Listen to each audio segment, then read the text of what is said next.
nesta noite pela vida da Gisele Johnson, também pelos seus filhos, por esta decisão que ela toma nesta noite de somar-se e ser membro, Senhor, desta igreja, e servir e honrar. Senhor, quero que Tu uses a sua vida neste lugar. Quero que Tu faça dela um instrumento nas Tuas mãos para a expansão do Teu reino, para a glória do Teu nome. Senhor, hoje ela torna-se membro desta congregação, desta igreja. E por isso eu te peço que o abençoe e o ajude.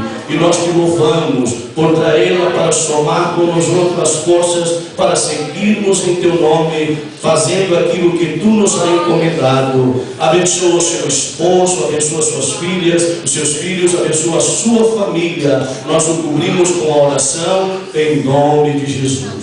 Dê um abraço nela, Conceição, em nome de todos. Bem-vinda à casa. Está conosco também nesta